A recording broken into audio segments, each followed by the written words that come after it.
One of the caveats that I do have some personal information that I did get personally involved in was some information that had to do with the Stargates and Looking Glass, and more specifically the 2012 problem with those projects. The popular opinion of what's out there right now is that the project was shut down because there was a problem when we approached 2012. I've heard it described a number of ways, but to my knowledge, the problem is that the timelines converge on that point in time. And when you know enough about the Stargate projects and the Looking Glass project to know how string theory works and how the possibility of possibilities works and how making one choice over here doesn't necessarily mean that the other choice couldn't exist at the same time. But once you get your brain wrapped around this subject, you find out that at the end of 2012, in an easy way to put it, the choices that we make become less and less consequential to the future. And eventually we're pushed into this bottleneck of time, no matter which choice we make. And that's important to the people that had access to Looking Glass because they would use Looking Glass knowing the choices that they would make and the future would pop up. The big mistake was coming up with the possibility of future. And when we started using a computer to say, well, if we make this choice, it's 79% possible that this scenario happens, and 23% are possible, or whatever, I'm using round numbers, that this scenario would happen. The understanding at the time was that was realistic. However, if you go down the road further and free will continues to exercise itself on this game, that 79% possibility sometimes changes very, very fast. But if you look at the situation in a point of time, it seems very realistic that that's the greatest possibility.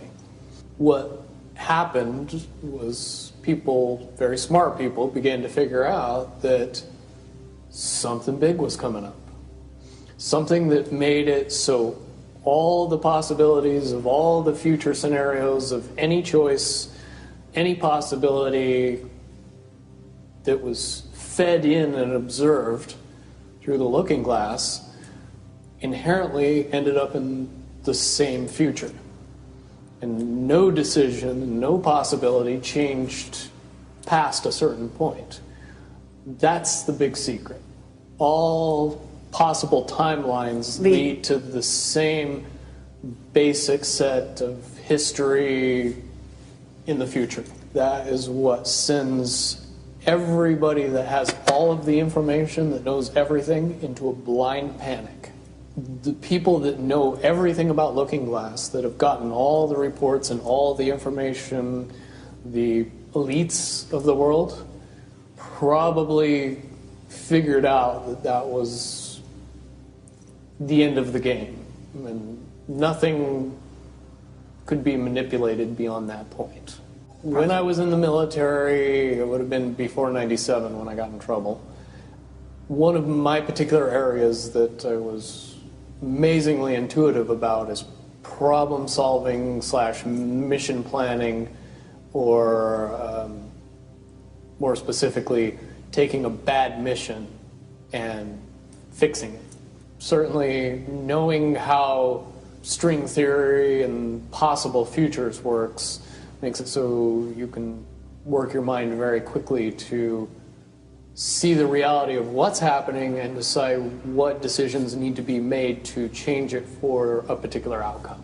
At a certain point, after they're done hearing the computer tell them this is what's going to happen over and over and over and over again, all they become focused on is how do we fix it? What I do know is that I was called in and asked to solve this problem, this timeline contraction problem. And I eventually did my due diligence and did all the investigating and basically only had one piece of information, and that was reinforcement. The computer's right. The timelines will contract down to some inevitable thing. There is an inevitable event. It's been forecast, it's been predicted, it's been fed to us in a slop trough of what they want us to believe will happen. They don't actually have control over what happens. They only have control over the reaction, and it seems that no matter what they try to do to cause their desired reaction, it's going to have an opposite effect. Much, much easier for me to explain today what that process is as opposed to back then. If I had to give it a name, I would say it's the awakening process. It's an evolution of consciousness that cannot, will not, and no matter what decisions or possibilities are injected into the equation, eventually it all resolves down to us all learning the truth and becoming aware of this massive dam of lies that has been built that keep us from knowing massive volume of information that we should otherwise possess. Essentially what happened with Looking Glass, not only did they not want people to use it anymore because they knew it was just going to burp out the same thing, but at the same time they didn't want anybody else to know what it was saying, I'm sure. Because that information was of a monumental concern when I was in the military about how to prevent this inevitability. Now, at first I thought it was end of the world.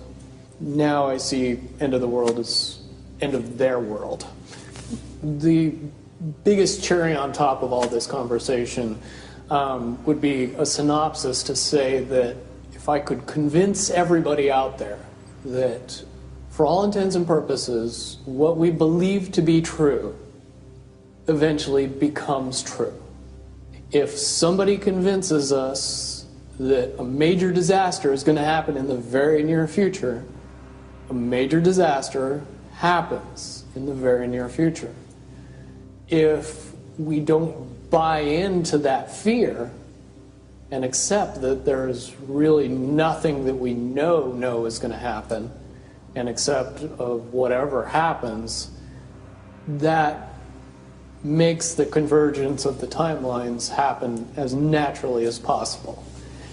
Any attempts to try to go away from this one inevitable conclusion, I again see as a new beginning, an end of this reality, the beginning of something that we can't even possibly understand based on the level of our beliefs currently.